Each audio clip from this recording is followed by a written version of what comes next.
to Manifest on Purpose. My name is Kimberly Williams. I am a mindset consultant specializing in manifestation. I help you align your mindset with the things that you desire in your life to help you manifest in your life. So what are you waiting for? Come on, let's go. Let's manifest on purpose.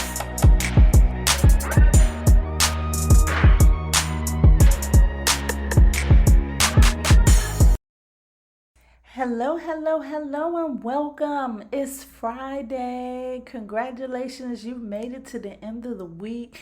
Some of you are very happy because Friday is the beginning of the weekend. How was your week this week? Did you have a great week? Did you set good intentions on Monday to create a great week for yourself? My week was so beautiful. I just want to say, thank you for all of you who chose to stop by.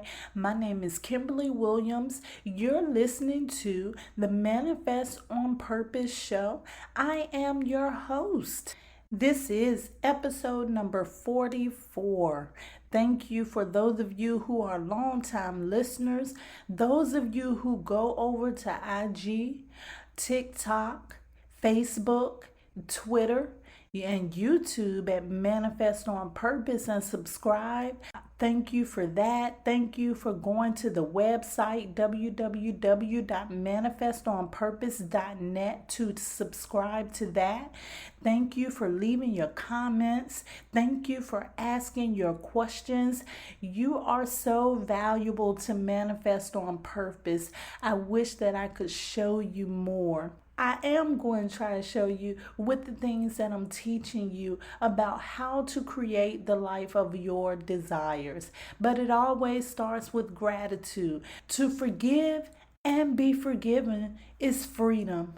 The message I want to get across today is forgiveness is for you. I want to get that program in you.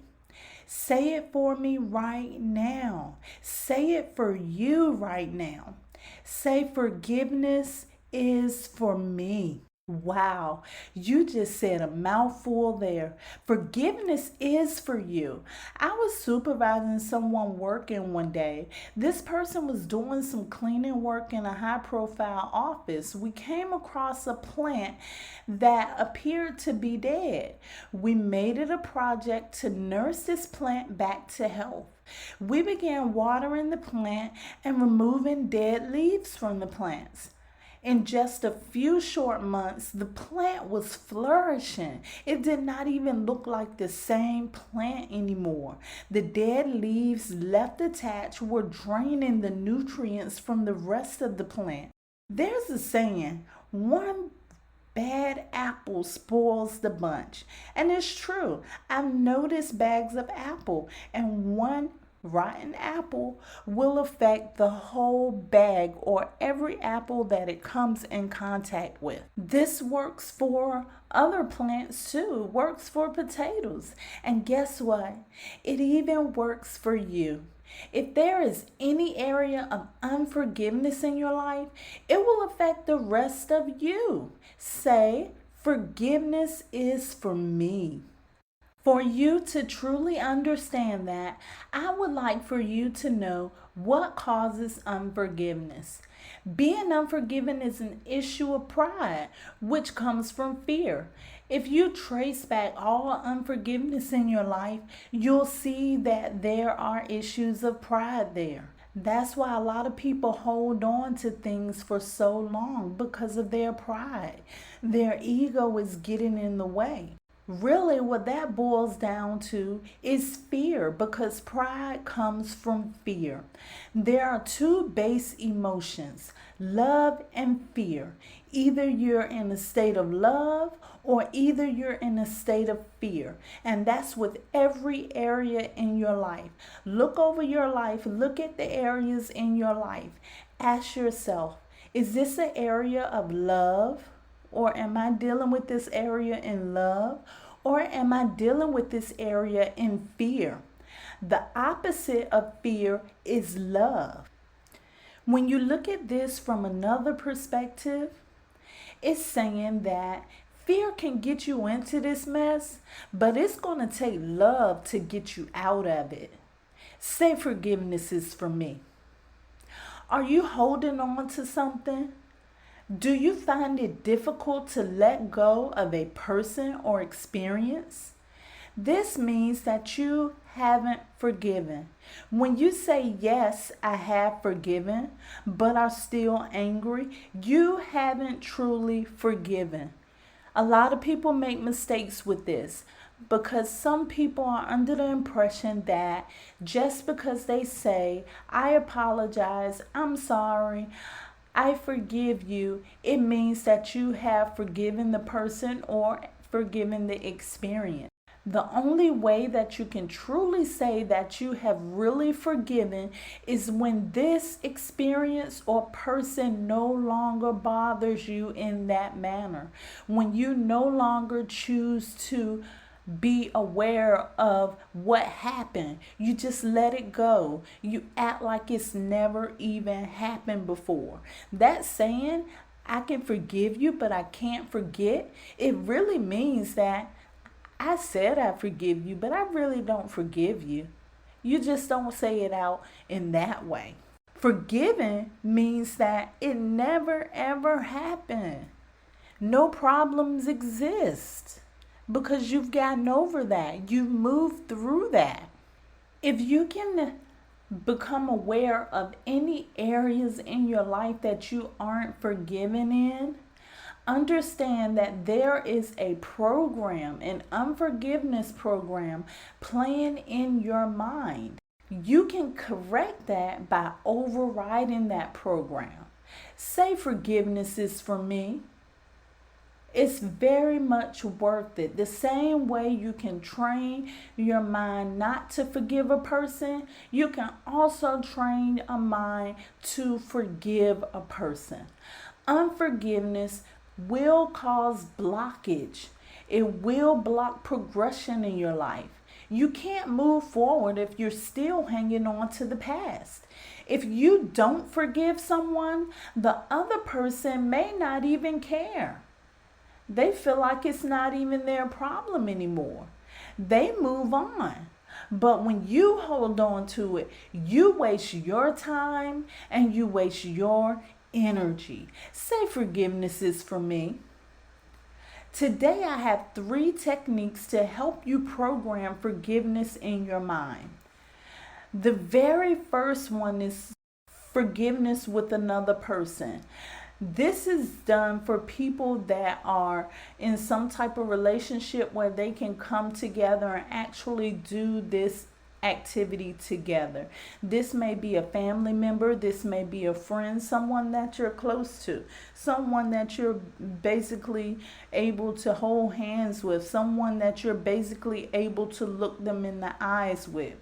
This is for people that have some kind of relationship in person with the other person that they are forgiving. Get face to face with that person while holding hands and looking in each other's eyes. Say, I love you. Call them by name. Please forgive me. I forgive you. Have the other person repeat that and exchange those words while visualizing the best time the two of you have ever had before.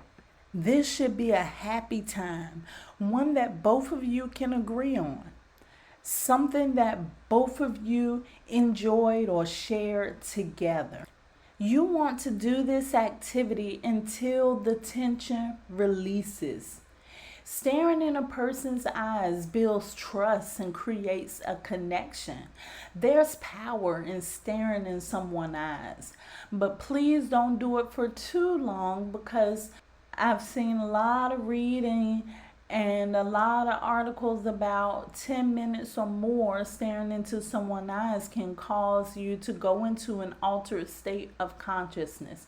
I really don't want you to go into an altered state of consciousness, but I do want you to use staring in that person's eyes to create a bond, to create a connection with that person. Sometimes you may not even be able to do this. This is a great technique for those of you who are close enough to do this. But not everybody is able to do it, especially with the times that we're living in now. They don't have that person there to sit face to face with them. It could be distant people that you may not even have that face to face relationship with anymore. It could have been one time encounters with people, such as the cashier. It could be people that live in a whole nother state from you or another country. It could also be those who are deceased and have still moved on. Yes, you have to forgive the person whether they're deceased or not, because as I said before, forgiveness is for you. You have to forgive those people. So you have to find a way to be able to connect with them and not be in person with them. Come on, it's not always about just forgiving that person. You're not forgiving that person. You're forgiving the experience. That person is just the person that created an experience that was unpleasant to you. So you're not forgiving that person. Remember that you're forgiving the experience. And it takes you forgiving that experience to be able to heal and move on. I learned about a technique like this by reading Dolores Cannon. If you're not able to connect, you can visualize with that person. Use your imagination. See that person in front of you and say what we said in the first technique. Call them by their name. I love you. Please forgive me. I forgive you. And continue to do this until you release resistance. When you're visualizing this person in front of you, I want you to be thinking of a better way that the situation could have played out. Think about the things that you learned in that situation that may have helped you along your journey, and be grateful for those things that did help you. Begin to love each person as a soul. Each individual is a connection to higher intelligence. The next technique is one I think that is most powerful. Letting go and forgiving experiences. But before I go into that, I just want to wrap you up with this experience. I want you to go ahead and visualize that and continue to say those words to that person that you're visualizing in front of you until you release resistance of the person and release resistance of the experience. This is something that you can do on a day-to-day basis until you're able to truly forgive, until you no longer feel that pain or that blockage in your heart. So let's go ahead and move on to forgiving and letting go of experiences. I'm talking about the experiences that you hold on to. The important thing to know about experiences is that all of them happen to teach you something. You may not want to hear it, but sometimes even the most traumatic experiences happen to teach you something. Begin here by finding the lesson in each experience. In that experience that you're having a hard time forgiving, find out what lesson you were supposed to learn in that. Don't even look at it as anything but a lesson for growth. Create a gratitude statement for that lesson that you learn. Like, I am so grateful that I learned ABC. Say this while you're visualizing a better outcome until that resistance for that experience is released. Treat this like saying affirmations while visualizing. This is something you need to do on a repetitive basis to get it out of your head. Know and see yourself as being free from that experience, because you have to tell your subconscious mind that I know that you're showing me this experience to keep me from moving forward, but I am safe. And that's something that you can say to yourself often, especially when it's out of fear. Say, I am safe. Use those affirmations and use that technique over and over again until you release the resistance and are able to forgive what happened.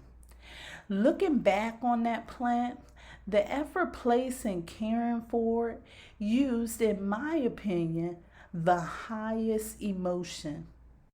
That emotion is love.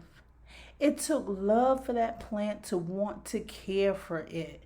If we did not have love for it, we could not care for it. It's the same thing with forgiveness. You must first begin to love and understand yourself. You must then be able to love that person or have an understanding and an appreciation for that experience. Train your mind to love everybody and be grateful for the lessons that you've learned. Say one more time before we go. Forgiveness is for me. Thank you for inspiring me to create and continue on with Manifest on Purpose. Please share this, subscribe to the Manifest on Purpose website at www.manifestonpurpose.net. I love you to life. Manifest on Purpose.